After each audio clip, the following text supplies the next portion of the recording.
Hello everyone, this is Rita Yadav and you are on GATE Chemical Planet, a planet of knowledge and information। हम लोग discuss कर रहे हैं MRPL series, जिसमें हम लोगों ने मास ट्रांसफ़र के क्वेश्चन डिस्कस कर लिए हैं, फ्लूइड मैकेनिक्स हमने डिस्कस किया है और यहाँ पर पेट्रोलियम रिफाइनिंग एंड पेट्रोकेमिकल्स के क्वेश्चंस हम लोग डिस्कस कर चुके हैं। और एक मिक्स्ड वीडियो था जिसमें हमने सारे सब्जेक्ट के क्वेश्चंस डिस्कस किए हैं और यहाँ पर अब हम 21 क्वेश्चन डिस्कस करेंगे केमिकल रिएक्शन इंजीनियरिंग पर। CRE के हम 21 क्वेश्चंस यहाँ पर डिस्कस करेंगे। फर्स्ट क्वेश्चन है the unit of rate constant for a zero order reaction. तो ज़ीरो ऑर्डर रिएक्शन के लिए रेट कांस्टेंट की यूनिट पूछी है। मैं यहाँ पे आपको बता देती हूँ, ऑप्शंस दिए हुए हैं। Mole time to the power -1, litre time to the power -1, mole litre to the power -1 और litre mole to the power -1 time to the power -1। तो ज़ीरो ऑर्डर रिएक्शन की अगर हम बात करें तो उसके लिए एक्सप्रेशन होता है K equals to -dCA/dt and the unit of K equals to the unit of concentration divided by the unit of time. The unit of concentration is moles per liter and the unit for dt, which is time here, is seconds. So moles per liter into 1/second. So it will be mole liter to the power -1 second to the power -1. तो यहाँ पर एक correction है, s की power -1 होगा और इसका C option will be correct. Moles per liter per second. Okay, C option is correct. Now we will move on to the question number 2. The reaction NCH2 double bond CH goes to polymerized and the polymer formed is. यहाँ पर ये polymerisation reaction की बात कर रहे हैं और polymer form हो रहा है टेफ्लॉन, ओरियन, पॉलीएक्राइलोनाइट्राइल और स्टायरीन। तो देखो टेफ्लॉन, पॉलीएक्राइलोनाइट्राइल और स्टायरीन तो यहाँ पर नहीं बन रहा है, यहाँ पर ओरियन पॉलीमर फॉर्म्ड होगा। ठीक है, ये क्वेश्चन जो है आप लोगों का, ये क्वेश्चन आपका लास्ट ईयर पेपर्स में आ चुका है। इस क्वेश्चन को आप ध्यान से देख कर जाएँ, इस तरीके के क्वेश्चंस आने की पॉसिबिलिटीज़ होगी पेपर में। ठीक है, तो यहाँ पर हम बढ़ेंगे नेक्स्ट क्वेश्चन की तरफ। Question number 3 is for an auto catalytic reaction with very high conversion, which of the following is best? A plug flow reactor follows by mixed flow reactor, a single plug flow reactor, a single mixed flow reactor is best, or a mixed flow reactor followed by PFR plug flow reactor. तो मैं आपको यहाँ पे बता देती हूँ कि auto catalytic reaction के केस में अगर आपका हाई कन्वर्जन है तो mixed flow reactor followed by PFR जो है वो बेस्ट कॉम्बिनेशन रहेगा। ठीक है, question number 4 is which of the following will give maximum gas conversion? आपका fixed bed reactor, semi fluidised bed reactor, fluidised bed reactor और the plug flow catalytic reactor combustion. तो आपका मैक्सिमम गैस कन्वर्जन कौन देगा? Maximum gas conversion तो जो देगा it is semi fluidised bed reactor. इसका आंसर आप याद कर सकते हैं। ठीक है, now we will move on to the next question. The hydrolysis of ethyl acetate is a reaction of this one. यहाँ पे एक रिएक्शन दी गई है, इथाइल एसीटेट का हाइड्रोलिसिस हो रहा है। CH3COO C2H5 plus water, CH3COOH और C2H5OH आपका प्रोडक्ट में बन रहे हैं। और यहाँ पे पूछा है it is zero order reaction, first order reaction, second order reaction और the third order reaction. So it is a first order reaction since water is in series, तो it is a first order reaction. Option B is correct. Now we will move on to the 6th क्वेश्चन। For a reaction A + 3B goes to 5C + 7D। तो reactant है A और B। ठीक है, दोनों के आपको दिया हुआ है कितने कितने मोल्स पार्टिसिपेट कर रहे हैं और प्रोडक्ट के 5C + 7D आपका प्रोडक्ट बन रहा है। तो आपसे रेट ऑफ रिएक्शन के बारे में पूछा गया है। -RA = -1/3, RB = 1/5, R B equals to 1/7 R C. तो मैं इस रिएक्शन के बारे में आपको लिख के बता देती हूँ। ये होगा R A equals to -1/3 R B. Okay, और तो यहाँ पे मैंने रिएक्टेंट बी के बारे में लिख दिया इन्फॉर्मेशन। यहाँ पे मैं लिखूँगी 1/आर सी पॉजिटिव होगा इक्वल्स टू 1/7 आर डी, ये 7 होगा। ठीक है, तो यहाँ पर हम मैच कर लेते हैं अपना कौन सा ऑप्शन सही आ रहा है। 1/3 R B, 1/5 R C, 1/7 R D. तो ये बी ऑप्शन इसका करेक्ट ऑप्शन होगा। तो यहाँ ये आपको लिखना आना चाहिए। रिएक्टेंट्स के लिए माइनस में होंगे और प्रोडक्ट्स के लिए आपके प्लस में होंगे। So now we will move on to the question number 7th। Reaction in which the rate equation corresponds to stoichiometric equation are called homogeneous reaction, elementary reaction, non-elementary reaction, heterogeneous reactions. So this is the definition of elementary reactions. The reaction where rate equation correspond to stoichiometric equation. This is the definition for elementary reactions. So now we will move on to the question number 8th. Molecularity of the reaction is always a whole number, is never a whole number, can have a fractional value और can be zero. तो अगर हम मॉलिक्युलरिटी की बात करें तो मॉलिक्युलरिटी zero नहीं होती, फ्रैक्शनल वैल्यू भी मॉलिक्युलरिटी की नहीं होती, और ये कहने is never a whole number. ठीक है, तो मैं मॉलिक्युलरिटी की अगर बात करूँ तो molecularity is always a whole number. ठीक है, मॉलिक्युलरिटी आपकी 1, 2, 3 हो सकती है, पर 2.5 नहीं हो सकती, 1.5 नहीं हो सकती। ठीक है, तो यहाँ पर मॉलिक्युलरिटी हमेशा कैसा होगा, मॉलिक्युलरिटी हमेशा एक होल नंबर रहेगा। नेक्स्ट मूव करेंगे। For an auto catalytic reaction A plus R going to R plus R, the rate versus concentration of A reactant A profile is। तो मैंने यहाँ पर आप लोगों के लिए ऑटो कैटालिटिक रिएक्शन के लिए ये ड्रॉ कर दिया है।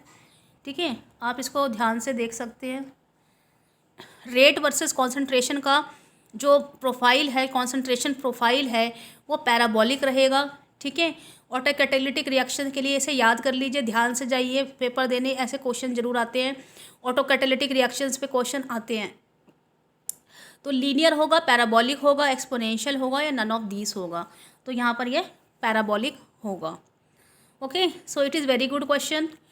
For a single step reaction A plus 2B equals to product, the molecularity is. यहाँ पे पूछा है मॉलिक्युलरिटी के बारे में।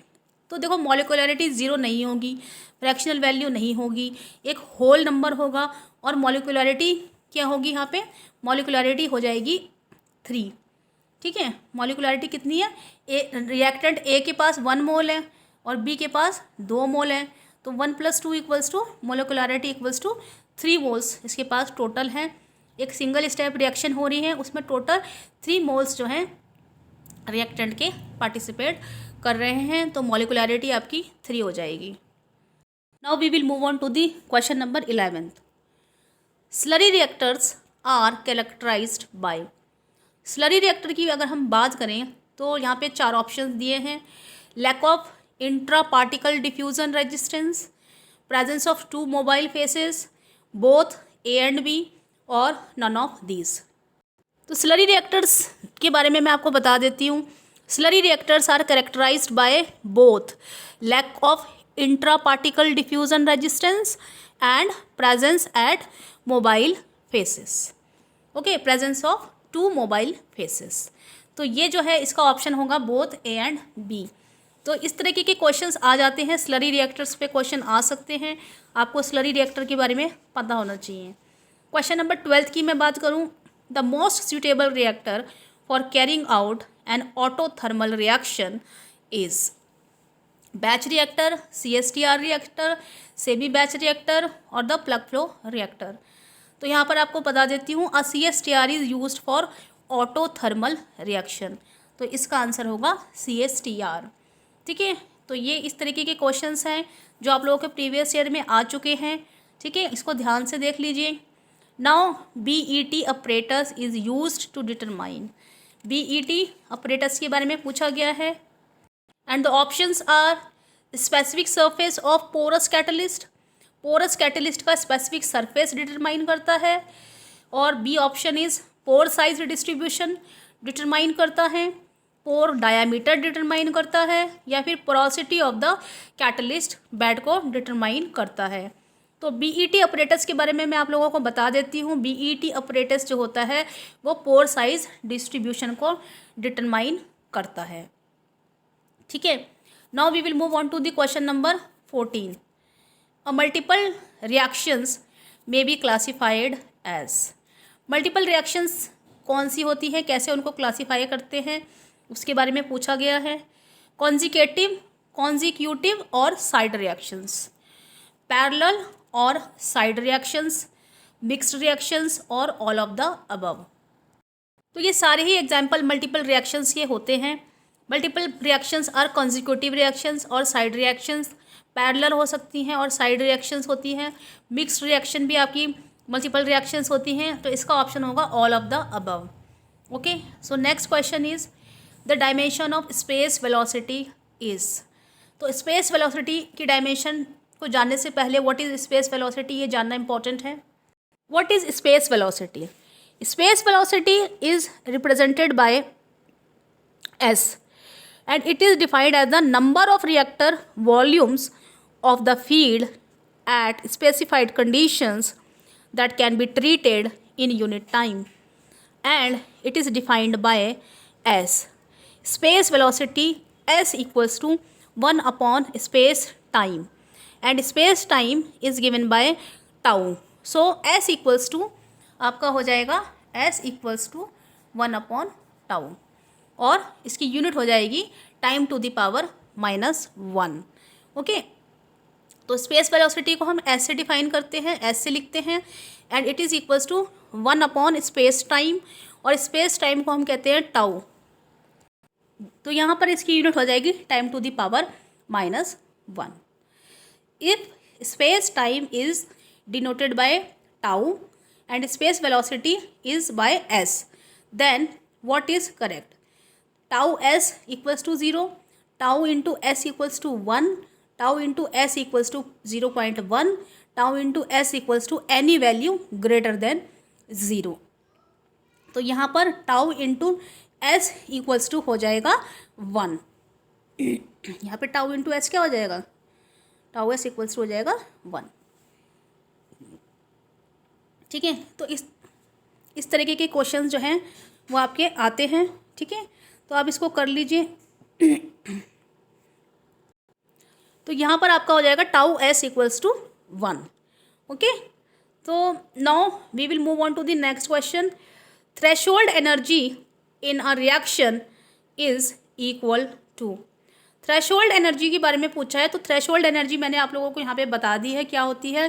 Threshold energy equals to the activation energy plus the initial potential energy of the reactants, reactants की initial potential energy plus the activation energy.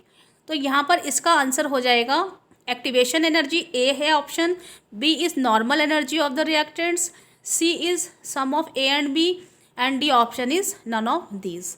So now here the correct option is sum of A and B. Okay, so now we will move on to the next question. तो next question पे बढ़ने से पहले मैं आप सभी लोगों को, जितने भी लोग MRPL का एग्ज़ाम देने जा रहे हैं, उन सभी लोगों को मैं ऑल दी बेस्ट बोलना चाहूँगी। आपका 21 फरवरी को एग्ज़ाम है, all the best for your examination. और जितने भी लोग पेपर देने जा रहे हैं वो मुझे पेपर देने के बाद कमेंट बॉक्स में कमेंट जरूर करें, और मेमोरी बेस्ड अगर उनको कोई क्वेश्चन लर्न है तो वो मुझे टेलीग्राम पर मैसेज करें, जिससे आप लोगों को आगे फ्यूचर के लिए हेल्प मिलती रहे और हम लोगों का आपस में कम्युनिकेशन जो है वो बना रहे। ठीक है, तो यहाँ पर मैं क्वेश्चन नंबर 18 को डिस्कस करूँगी। In a recycle reactor the recycle ratio is 0, this means the reactor is basically a PFR with 0 radial mixing, a CSTR और a PFR with substantial axial dispersion. तो यहाँ पर मैं आप लोगों को थोड़ा सा रिसाइकिल रिएक्टर के बारे में बता देती हूँ। ठीक है।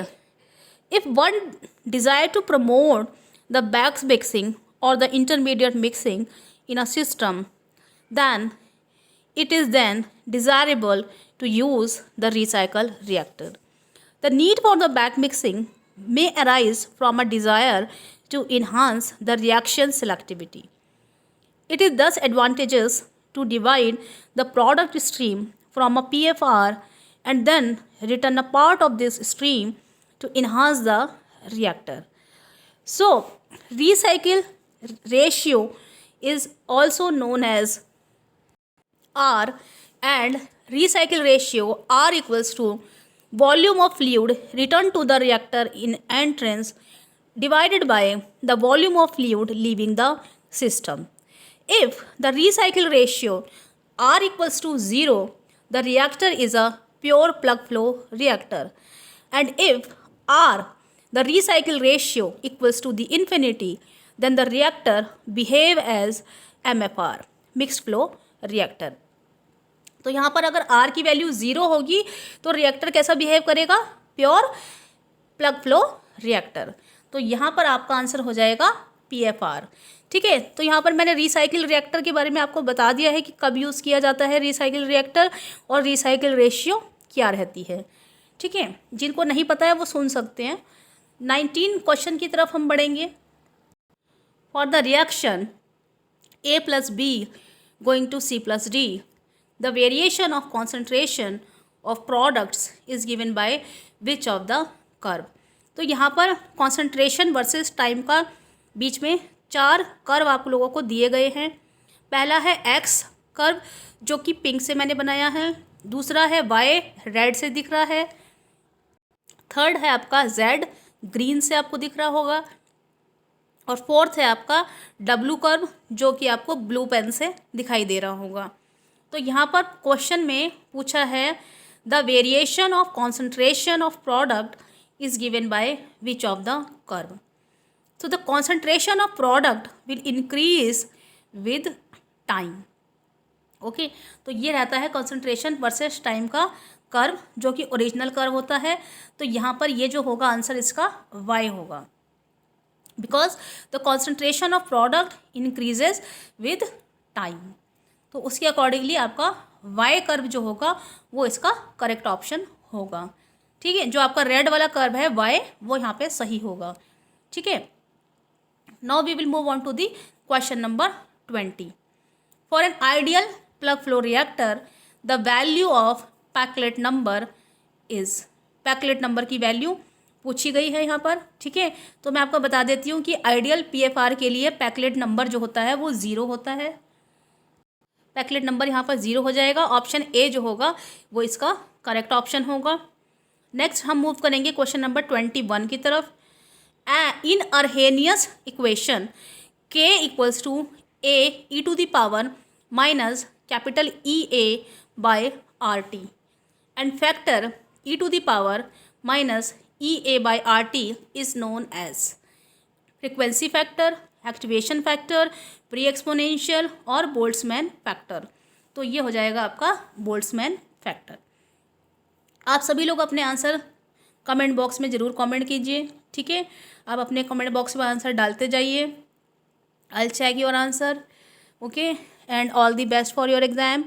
तो यहाँ पे थोड़ा सा मैं आप लोगों को बता देती हूँ प्लग फ्लो रिएक्टर के बारे में। Plug flow reactor is also known as piston flow reactor और turbulent flow reactor, slug flow reactor और रॉड लाइक फ्लो रिएक्टर। ठीक है, तो यहाँ पर मैं इस वीडियो को वाइंड अप करूँगी। आप लोगों के लिए 21 क्वेश्चन मैंने डिज़ाइन किए हैं, आप लोग इसे ज़रूर देख कर जाएँ। ठीक है, and all the best for your exam and have a nice day.